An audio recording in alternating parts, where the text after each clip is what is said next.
BROK Talk live streaming direct from the Nevada high desert overlooking the Luxor pyramid will begin with Ronald Ingram in moments. Please stand by for transmission beginning.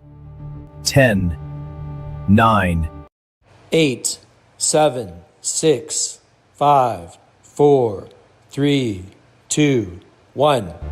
live!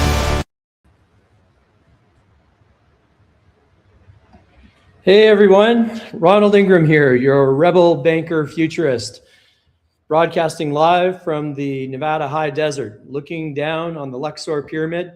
We're going out on X, YouTube, LinkedIn, Facebook, and everywhere else the signal reaches. I hope you like the new little intro. That is a sample of what the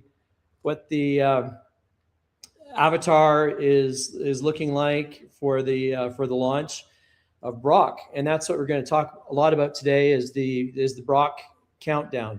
So we're less than 3 weeks away, and progressing very well with all the development. So very exciting. And as we approach launch with BROK,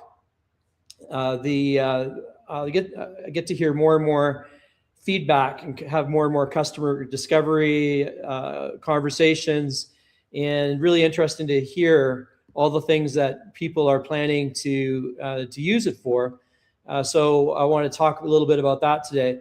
But first I want to just recap, what is this project all about again? So we are not a neobank. So it's what we're doing is way beyond neobanking. I invented the term neobank and have done a lot in the neobanking space. Launched many neobanks, and we've done that. We've been there. We've done that, and that's still a very promising model. Still lots of action. You've got Chime, you've got SoFi, you've got NetSpend and Revolut, all kinds of action still, and action still to come in the whole neobanking space. And then of course we have X Money, which really is quite a game changer in that space, in the neobanking space. And we could talk a little bit about that. All of this though is just the precursor to Interstellar Bank and this whole agentic banking, global agentic banking system that we're working on, which is really, really unprecedented. And evidence of that are the patents, right? So issued patents and patents pending. By definition, that requires that you be a differentiated, you have a differentiated offering. A novelty is one of the primary criteria of obtaining a patent on something. So just want to talk about that, and where we started with these live casts and with everything, and the keystone of this whole project is SPOC, which is a meme coin with massive utility. So fractional meme coin, and that's the SPOC component, which is fun, culturally significant, relevant, logical, and provides a beautiful setup introduction for this whole space age, literally, banking system. So SPOC is the meme utility token at the core of this whole thing, of this whole project. It provides, it's the first machine-to-machine token that's designed with the MBC 20 protocol and has X402 capability, is quantum resilient, all the things that are necessary for the singularity economy, the new age of economic systems, the new age of abundance, and as we see it, and a critical part of this whole future banking system. So SPOC is launched and now is well into its third month, And that is the basis for this whole project. And everything that we're building builds around and ties into SPOK. SPOK literally means spoke. And that this is an important spoke of this whole wheel. So we are, so we're building off of SPOK.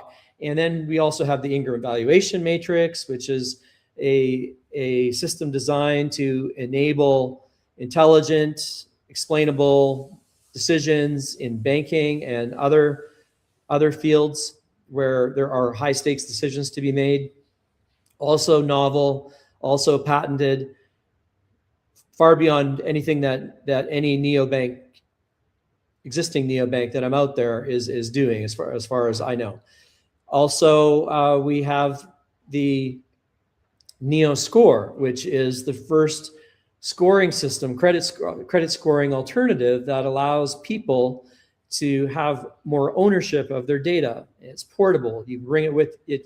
It crosses jurisdictional boundaries, and it is transparent, and the customer owns the data. So this is what enables it to be used across jurisdictional boundaries. Normally, the legacy credit scores are all heavily siloed.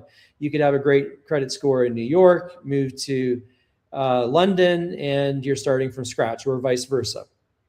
With the Neo score, that score follows you wherever you go, and it's up to you to decide how that score is used and who gets to use it. So unprecedented, and solves a huge issue in the traditional banking system. And when you combine all those elements, you have the basis for a global banking system that is truly revolutionary.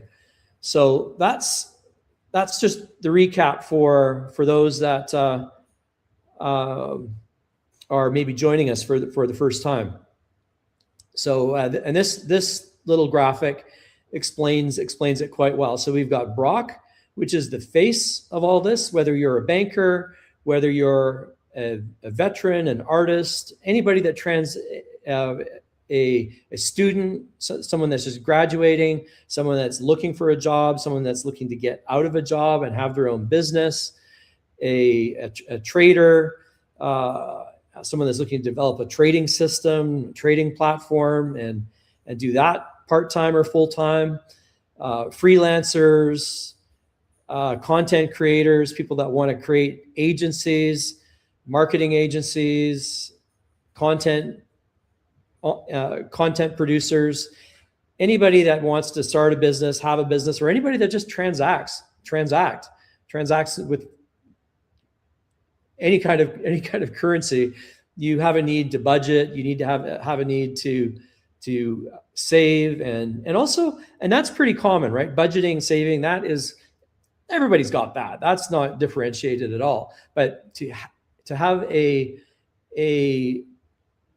AI at your disposal that actually helps you make money, that is novel. That's unique. You're hearing about it if you're really in the space. You've probably heard about people that are using OpenClaw to trade stocks, to trade crypto, and to create systems that trade automatically for them.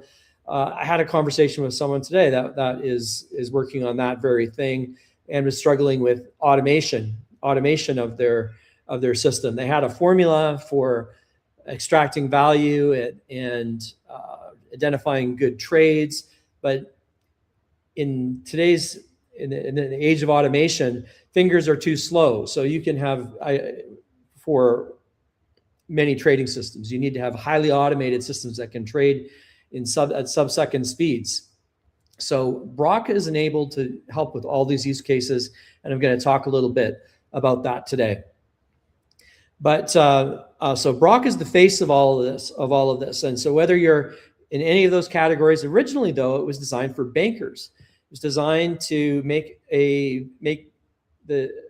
banking simpler and simpler for bankers, so they could, I jokingly say, spend more time on the golf course and have AI do more of their decisioning for them, and so they just have to supervise, and they can do the relationship development, the fun part that happens on the golf course, and that AI would take care of all of their underwriting needs, and of course fit into their compliance structure and their credit committees and everything. We're still humans in the loop to supervise and oversee, but to do all that and to do it in a way that is not only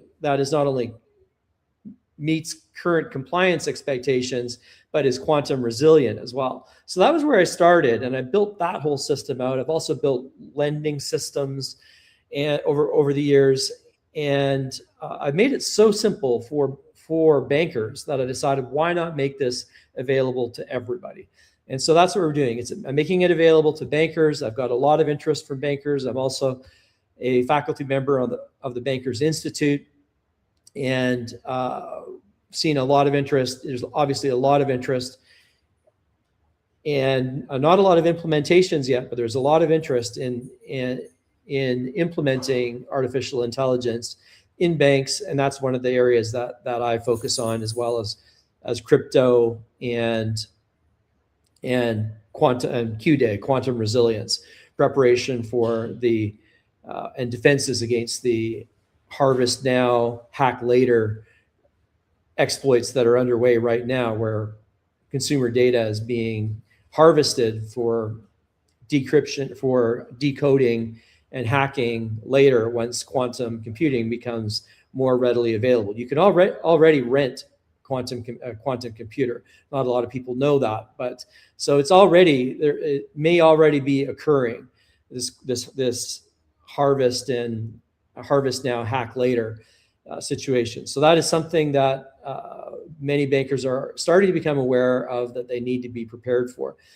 So I built all that for bankers, but then have now expanded this to make it available for everybody, so that everybody can have what I like to call rolls off of my tongue, kind of a mouthful perhaps, but what I call the super robo genius banker.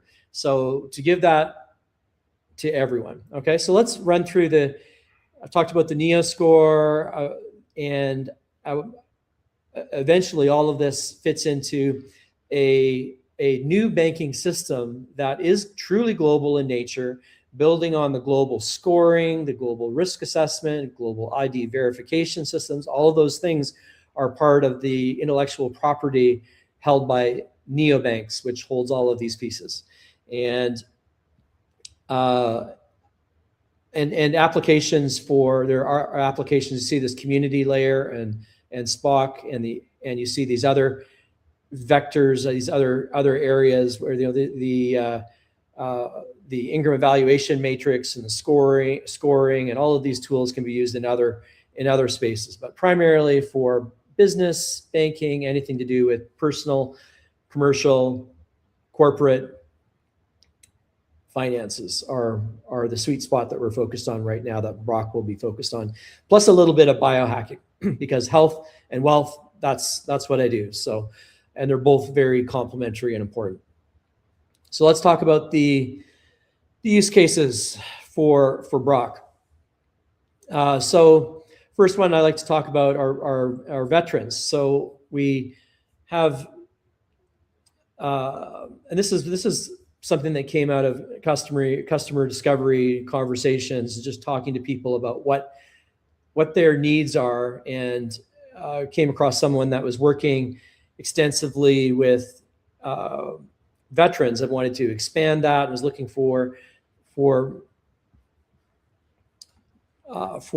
tools and opportunities and jobs even. That's normally what people think about, are jobs for veterans, but instead of getting a job, why not get a business? Why not? Because of course right now there would be a lot of reasons not to do that. Be perhaps too complex, or and it can be daunting to start a new business, but a lot of it is just fairly simple when you know how, right? The mechanics are not that complex, what is necessary is to understand and this is where the Ingram evaluation matrix comes into play, The Ingram evaluation matrix looks at every decision, looks at every problem through four immutable categories with many subcategories underneath them. Strategic fit, meaning where you want to go as an individual or as an organization. Feasibility, what tools do you have available, skills and tools and resources do you have available to you to achieve your dreams, goals in alignment with your core values. Financial impact, how much money do you need to make? How much money do you want to make? Are you primarily driven by profit motives and just want to maximize profit? Or is lifestyle more important to you, and you want stability and less volatility in what you're doing?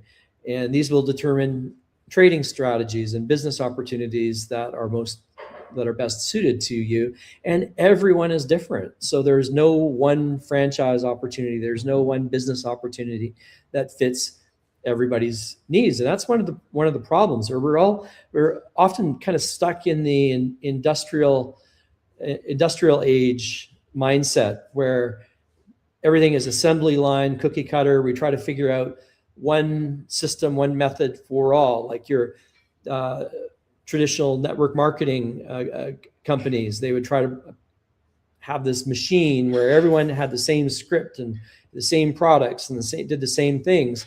That's not well suited for how humans are built. We're all unique. We're all individual. We all have our own unique genius. So the strategic fit component of the Ingram evaluation matrix is a very important thing and quite unique. And it's what intuitively we know that we and expect from and do get from the very, very top-notch personal private bankers or business coaches or financial advisors or lawyers or personal accountants. The very best of them, they're not just looking at your balance sheet and your financials, they're looking at you as an individual and getting to know you and what your personal needs are. So with the key takeaway is with BROK, you have this super robo-genius banker that is available to you full-time, that will assist you with these, getting to know you and helping design and implement, not just give you advice and then leave you to go implement it, but help you implement it. So completing forms and drafting business plans and presentations, all of that, and even not only crafting marketing, but assisting with marketing and marketing production and follow-up and customer service and eventually operations, as well as CFO type responsibilities, all of these things. And the current range, BROK, I think, is up to now up to production level, human production level of about 20 humans would produce on average. So one BROK, as it is right now, would generate, is equivalent to what a 20-person company might produce. And BROK, the goal is for BROK to achieve 100 FTEP, which is very lofty. That would be unprecedented, but that's our goal, and we see a path to it, and that's what we're working towards. So that means that one individual, one veteran, sticking with that example, but in any of the other categories that I'm giving, and it could generate rather than getting a job, could generate the output of 100 people. And so think about the impact on that on communities that, say, have a lot of people that are looking to start businesses or that fall into any of the categories that I'm going to talk to, rather than going out and getting jobs, which is how pre-singularity economic progress was measured. We measure, instead of getting jobs, they create businesses that generate massive productivity. That's the measure that we should be looking at for the singularity economy, and that I use in singularity economics. And I call that an FTEP, So one person is one FTE, so one full-time equivalent person. That's the unit of production. So BROK at 20 is again producing the output of what 20 people would do. At 100 would be producing the output of what 100 people would do. So this, it's staggering to think of the we're talking about multiplication factors, multiplying economic productivity, and this can scale across the nation, but in any community where it's applied. And so I've been talking to city managers in Vegas, and we'll expand those conversations elsewhere as well. But doesn't seem to be a very difficult concept to get, and it's an important new point of view to think about the disruption that is being caused by AI towards a good end, a good productive disruption, if you will, that benefits the individual and benefits communities. So imagine how satisfying and gratifying that is for someone to be successful in business rather than taking a job. Now, for a lot of people, a job is fine. You know, that's what they want, and they want that. That's the ultimate feeling of predictability, I guess, for whatever reason. If that's what people want, then maybe they'll. I mean, there's going to be a need for some human employees, so these ZPEs that flourish, they'll want. You can add a person, and then that person can multiply themselves as well. So a 10-person company could be 1,000 with if every human within a 10-person organization fully utilized BROK. You could amplify those results even more. It may not be one-to-one, but still you'd be amplifying productivity very significantly. So next use case scenario has come up quite a bit, and both my parents were musicians, and then my stepfather was a craftsman, and I think he would have loved to spend all of his time doing his craft, and instead of doing other work that he had that he did. And he took enjoyment in that as well, but he would have been effective in all the work that he did, because it was all ended up being self-employment type work in plumbing and electrical and in woodworking and in that kind of craftsmanship. A very skilled person that could have had their capabilities amplified tremendously if they could focus on the parts of the work that they loved. My stepfather, for example, could have focused on that and had AI help him to manage the funds that he had, and maybe even start businesses to multiply the revenue that he was bringing in through smart investments. So you could stack jobs, right? So you could stack businesses. It doesn't necessarily need to be one business. It could be multiple businesses. So a cabinet maker might have a trading machine, a trading AI, trading system set up by BROK for them to pick crypto and trade crypto for profit, or stocks for profit, or anything else that's tradable for a profit. As everyone gets access to tools like BROK, the window may not be open forever, but for right now, there's an opportunity for people to utilize BROK and tools and other tools that aren't as broadly based as BROK to create trading systems. So that's another use case. That's one of the use cases. It could be just an investor, trader, someone that wants to do that only exclusively. They could greatly amplify their AI is perfect for that type of activity and you can take creative ideas. You can combine human innovation, human creative ideas, something that you have expertise in, a special niche of knowledge, and and then working and collaborating with the eye, rather than you can just turn an idea over to BROK, and BROK will run with it. But also it's a collaboration. If you're creative, that's where real multiplication factors come in, and where you can differentiate human plus BROK. You can create an infinite variety of different businesses and trading strategies, so that the field doesn't become too crowded. And also, going into the trading and investing arena again, using BROK in this area, you can utilize tools and utilize strategies that were really only available to the largest hedge funds and big trading firms and big banks and investment banks and their trading desks that require high velocity automated systems based on formulas. And so they tend to focus on markets that are very, very large. Using BROK and with smaller amounts of capital, you can play in markets that were too small for the big guys, the big boys to dabble in, really, because they're dealing with tens of millions and hundreds of millions of dollars.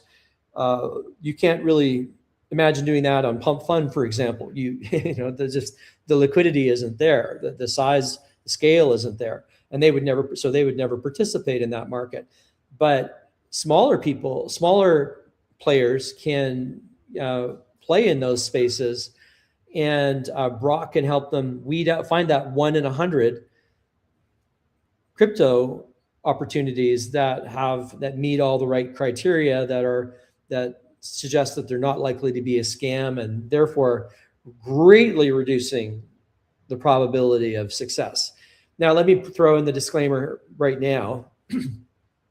I'm not an investment advisor. BROK is not going to be an investment advisor, or is not a certified accountant, or is not a lawyer. It's not any of these things. So BROK is providing educational services and support in all of these different areas. And however, for legal reasons and regulatory reasons, always, you have to be aware that crypto, all of these things are risky, and but actually that's one of the things that it's really good to use BROK for. At the outset, as I talked about the Ingram evaluation matrix, get to know who you are better and what your risk tolerance is. Is it really just about the bottom line, or is it also about some peace of mind as well, and not taking outrageous risks? That's the kind of thing that a financial advisor will do for you. And then what you can do is you can get that advice from your financial advisor, and you can get BROK to check it, or you can get BROK to develop a strategy for you and take that to your financial advisor and get your financial advisor to check it. So you can have BROK in your back pocket as a super robo-genius banker to really hold any certified advisors that you have supporting you who meet the legal and regulatory requirements. You can use BROK to keep them accountable and to give you ideas and negotiating strategies, and to look at contracts and identify things that you can then ask your lawyer about. So that would be the recommended path in the current regulatory environment as it is today. So we have vets, we have traders and investors. We also have, I've been involved in the startup community in Vegas as an entrepreneur and advisor to people, and I see that there are a lot of people that aspire to have businesses, and that's probably the first market for BROK. They would greatly avail themselves. They would do very well to avail themselves of BROK to look at their business plan and get advice on a lot of the things that you would get in an incubator program. A lot of the advice that you get in an incubator program, you can and still take advantage of those programs and take advantage of grants and things that may be available to you. BROK can help you find those too, and help you with the application requirements, and help you identify opportunities and then apply for those opportunities, and help you stress test your ideas for businesses, so that you when you have a plan, you put your best foot forward with venture capital or with incubators, and you have a nice polished plan. And also, however, be aware, venture capital and incubators are being inundated with AI generated business plans, and they can tell. So it should be a collaboration, and and I'll provide additional suggestions on how maybe to work with BROK for best results. One good workflow would be to generate all your ideas, and then get advice from BROK. Say, which of these ideas are best for me, and what haven't I thought of, and in my current situation. And then BROK would ask you more questions, and then you refine that list, and then prioritize that list according to the Ingram evaluation matrix. And something will rise to the surface very quickly, and then you drill down from there. And so it'd be an iteration with BROK, and then have and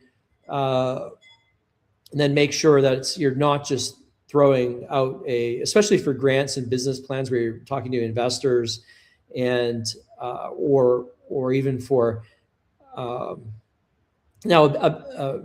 even for private investors, you want to have you want to be involved in that process. You want to start with your ideas and then end with your finishing touches, and then BROK just helps you refine it and make it better, tighter, and really helps with the thinking too, to make sure you're putting your very best foot forward and increasing your opportunities to find money and then close those deals when they have. So there's a lot of things that BROK can help struggling small businesses with, or not even struggling businesses that are doing well, to do even better by amplifying their capabilities. Probably not by laying off staff, by amplifying all the abilities of all the people that they already have, and for everyone's benefit.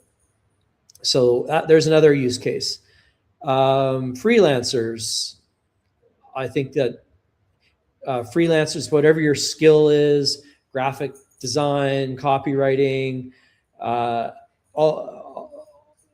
think a lot of these people are already using AI and understand, because they tend to be innovative and creative, and are always looking for ways to level up. And but BROK will provide that super robo genius banker level of insight to provide to level up even further, again, on the business side. And also helping to find other tools, that the latest AI tools and tracking them, and and that goes well beyond anything that your banker is going to do. Your banker isn't your traditional banker. Any banker, no banker is going to be out there. Wouldn't it be wonderful if they could, right? Well, BROK, then they probably would if they could, but they just don't have enough time. BROK can compress time in the way humans cannot, obviously. BROK can do 100 things, 1,000 things faster than a human can do. And that means scanning the markets to see all the latest, greatest tools and how they might affect you. So not just the universe of everything that's out there that would overwhelm you, but fine-tuning curated lists for you for the direction that you're moving in with your business, or as you refine your business, or once you've developed your business and you've launched your business, helping you to amplify it and stay on top and ahead of all the trends. And this was really important, I think, in this, to make sure you get a good understanding of who you really are and what you really want, because this should be fun. This should be, you really want a business. You really want to enjoy reading the information and watching the content that BROK is going to find for you and generate for you and enjoy making it better, and it should be aligned with your passion. Otherwise, you can burn out if you're not in alignment, if you're not working on the things that you're really passionate about. So this is the shift. I think we're moving to an economy where we'll have more solo operators, and they've always been around, but now solo operators are going to be, there's this new idea of ZPE, as I call it, the zero person enterprise. And this is at BROK, we're providing ZPEs that actually work. And that is, everyone that I talk to is more excited than I expected, actually, and it's really not surprising, right? Shouldn't have been surprising. You think about it, anybody over the age of 15 in the world really uses currency and needs money and is part of an economy. So everybody really needs, and financial literacy being what it is, which is not very great anywhere in the world, BROK can help, again, level up. More use cases, so specific things. So I've actually the president of a television studio that I'm talking to about a program with, which is going to be very, very exciting for Spock and BROK, bringing millions of viewers. Even so, it's not just the small business; it's larger businesses. When he learned more about BROK, he asked me to run his business plan for the television network through BROK, and so I'm excited to do that. And so this is already underway. So things are so we're in really good shape for the February 24th launch. I've already told you about some of the things, very advanced things. BROK has helped me with my taxes in the past. BROK has already underwritten loans. I've demonstrated that live in front of groups of people, and very adept already. It's got that pretty well nailed, the ability to do a simple loan and even complex loans. I've done that. That's happened already in the minimum viable product version of BROK, which isn't public yet, which haven't unleashed yet, but I'm working. And same thing with this television network. I will I will take the inputs, feed them to BROK, and get the output. But the initial output it's already usually great, right out of the first try. It's already working really, really well. So really excited to see what it does with sophisticated business plan. And also BROK handles investor proposals. I've already had a lot of success with that in helping to develop accounting systems, investor proposals, customer relationship management tools, all of these things. It's amazing. So a couple of more things I want to talk about today. So I haven't been keeping up with the biohacking part of these talks. So I've been very focused on biohacking myself, but I haven't been. I promised that I would share at least one biohacking thing with you all on each talk. So I mostly have, I think. But today the one that I'll talk about is L-theanine. This is one that Gary Brecka is really, and actually Joe Rogan talks about as well. And So I'm not recommending any particular brand or anything, but this is one that I've been incorporated into my protocol. This one's from Nootropics Depot, and I don't have any relationship with them, but good product. Sometimes it has a calming effect. So with a little tiny bit of caffeine, depending on your sensitivity, and also the disclaimer, I'm not a doctor. This is not medical advice, right? I'm a biohacker. I'm always experimenting on myself, optimizing my own biome and my own biomarkers, and making some really, really good progress in that area. When I just shared my blood work with everybody publicly for the first time, you can find that. I actually used my real live data through a BioAge calculator. That's another tool that's built into BROK now already to get my latest biological age, which is decreased very well since my last testing. So this product is good for cognition as well, and for me, I've found that it does. I could feel it. It's another one that crosses the blood-brain barrier. So that's something that I have in my protocol. So final thing that I would like to do is to do a small buy at the end of every call. So and this is the intent here is to do a buy and hold. So if you're trading SPOC,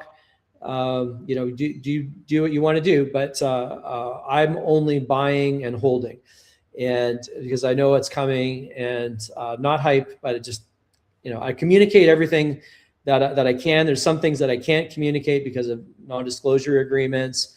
One thing I should mention though is I've talked about Exodus. That's still progressing, and meetings on that. And I don't have a timeline yet on when SPOC will be included as a supported asset in Exodus. Of course, it's kind of unprecedented for a token at our level. It's doing very, very well, mind you. It's still small compared to tokens that would be usually supported on Coinbase and Coinbase is still. We've submitted to Coinbase now about 6 weeks ago.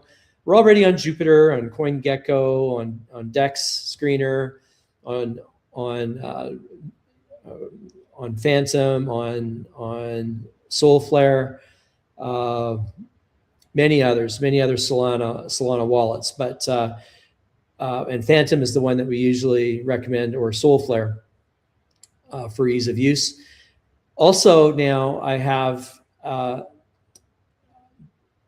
or before the 24th, I've created. I won't use a wallet. I won't say wallet, but I'll just say a very clean onboarding path where newbies can buy SPOC with their credit card quite easily. And I won't explain exactly how I did all that, because it doesn't seem like a lot of people have figured that out yet. So, but we have, and we will make it. So that'll be that, because that was one of the big barriers. If you remember, if some of you that have been, and a lot of you have been holding SPOC since for a good period of time.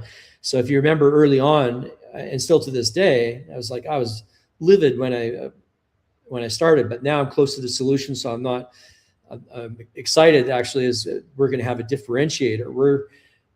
Whereas for newbies find it very difficult we're finding it very difficult to buy SPOC and to fund their wallet, and there's too many steps. They didn't want Solana. They didn't want any other crypto. They just wanted SPOC.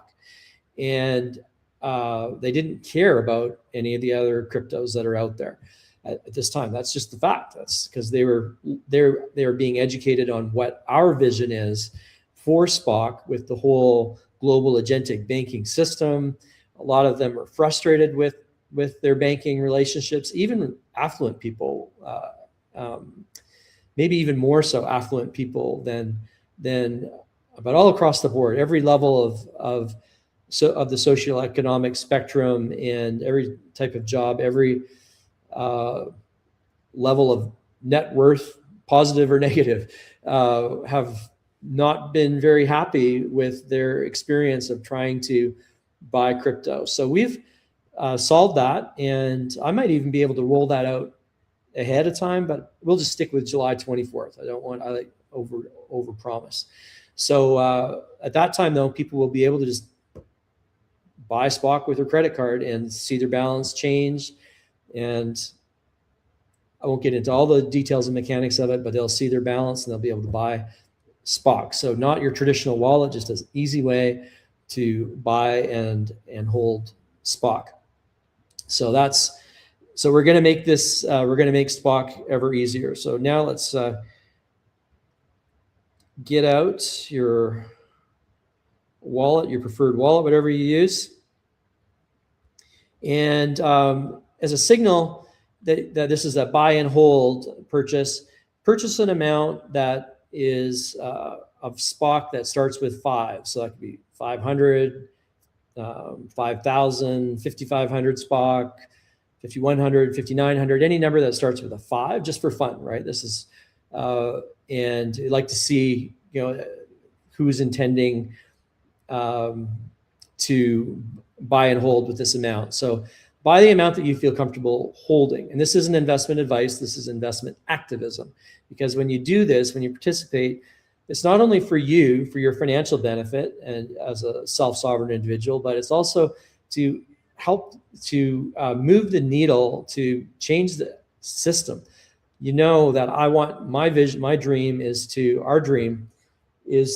invert the banking system. Right now, it's controlled by a handful of people that control all the central banks, or direct all the central banks, I should say, to be technically correct. It's not control, but they direct all the central banks in the world. That includes the Federal Reserve and the Bank of England and every developed nation in the world.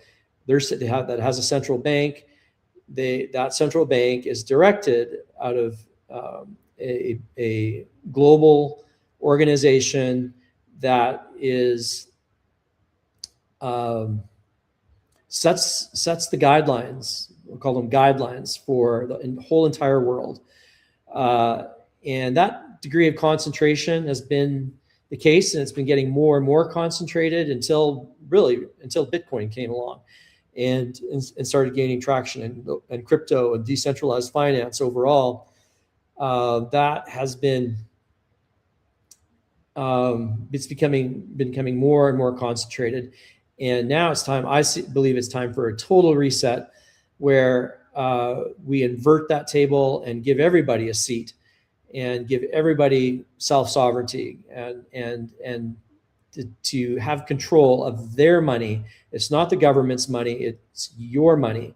It should be your money, but governments treat your money like it's their money, and that's not cool. So that, to me and to us, and to, I think a lot of you are with us on this, and so that's what we're envisioning here. So this little thing that we do is to signal to the community that here are people that are buying and holding SPOC for the long term, because I believe in changing the banking system, and if we're successful in doing that, as I believe we will be. Have to be, not making any promises, of course, right? But I believe we have all the pieces in place to make this happen. That's why, personally, I've liquidated all of my stocks, and I hold Bitcoin and SPOC pretty well exclusively at this point. And one of the reasons that, and also neobanks, corporate treasury holds SPOC, and we don't want to sell it. Actually, the fundraising that we do in the future, we are using the Treasury to borrow against the Treasury so that we don't ever have to spend any SPOCing, but can leverage the value of that SPOC as it increases. So spend fiat and save SPOC is what I say. So, or what I do. So anyway, now I'm going to get some SPOC here. I'm going to get an amount.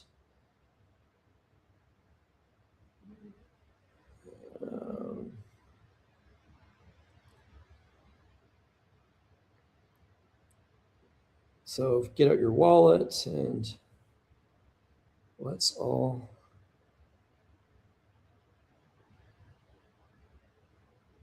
Oops.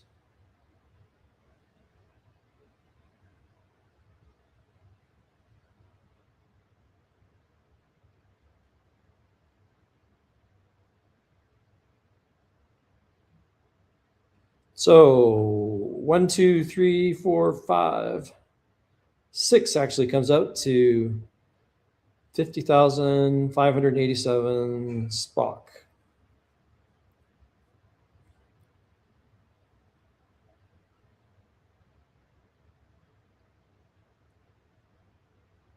There we go. So I just did a little SPOC purchase, and that is all we have to. Oh, and somebody asked me about what is a futurist exactly. So a futurist, so I describe myself as a quantum futurist or neobank futurist sometimes. So futurists are usually scientists, and Alvin Toffler was the first one of the first nonfiction books I ever read, if not the first nonfiction book. I think the very first nonfiction book I ever read was Future Shock. Just caught my eye when I was a kid, and bought that, or no, didn't buy it, borrowed it from the library, at the school library. And the librarian had a problem with me doing that, actually, because I think it was elementary school or something. He said, you're not supposed to go borrowing books for your parents. And I said, no, it's for me. I had to get a letter from my parents to say, no, this stack of books that Ronald is taking out, those are for him. And also she did objected to the number of books that I would take out. So crazy, right? You'd think a librarian would be pleased with that. I just thought it was weird, I guess. That's happened to me before, where people have thought I was weird. And I consider that a compliment. So anyway, so Future Shock by Alvin Toffler, and then I read all of his other books. But he was probably the first, one of the really famous futurists. Ray Kurzweil is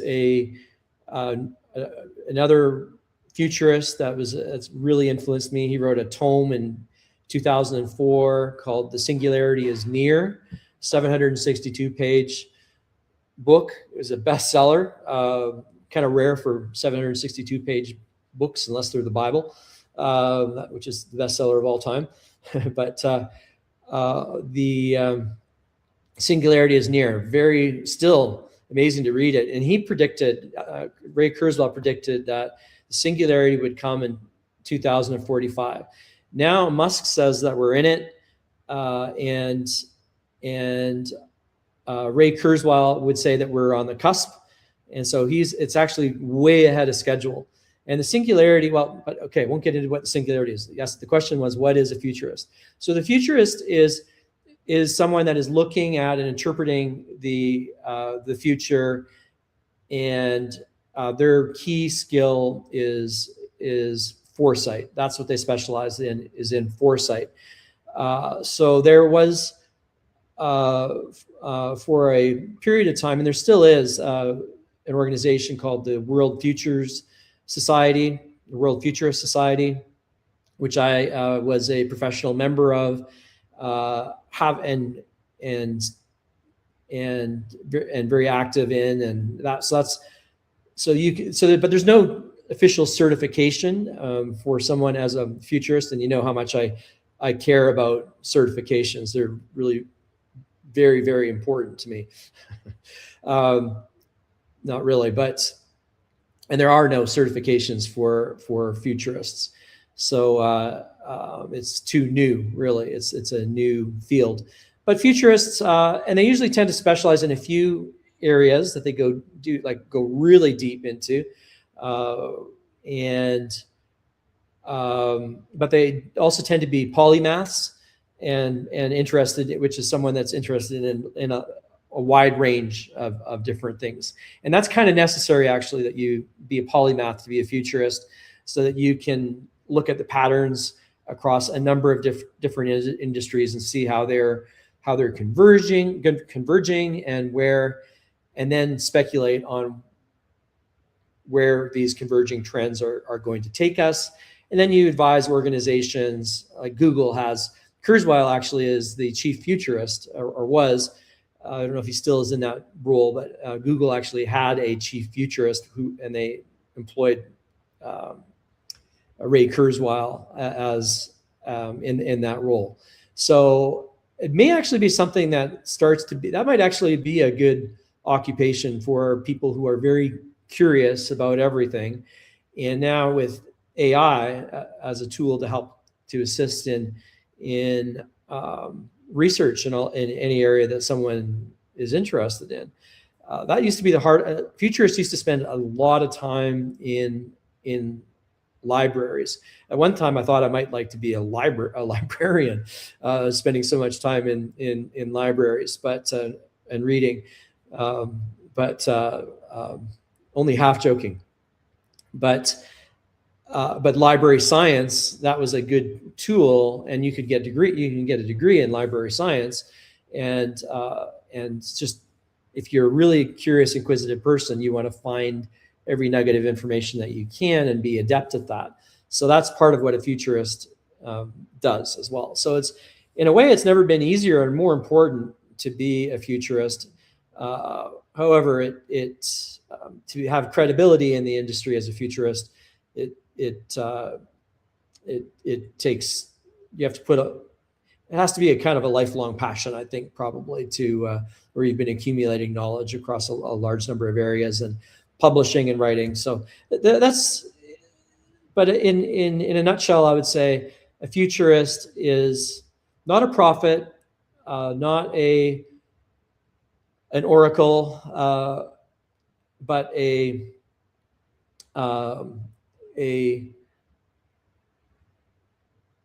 interpreter of patterns, and an advisor, and does a lot of scenario planning and foresight, gaming out different scenarios that may occur to help people prepare, developing models for the same. That's one thing that I sort of specialized in. So that's what a futurist is. All right. So thank you, everyone, for your time, and it's always fun to do these. And we will do this again on Saturday morning at 8 a.m. So keep questions coming, and I will always address them in these spot talks as I can. So that's it for today, and we'll see you again on Saturday, hopefully Saturday morning, and that we do run 2 of these live streams per week. Also, a lot of podcasts and things a lot of invitations have been extended, so I'll announce those as they come up if I'm able to do. But I've really got to stay focused, heads down on keeping the team focused on development and testing to make sure that we have a really good rollout on the July 24th, which is the birthday of my first conversational agent, which was launched 22 years ago. So thanks, everyone, and thanks for your time, and we will see you all again soon. Live long and prosper.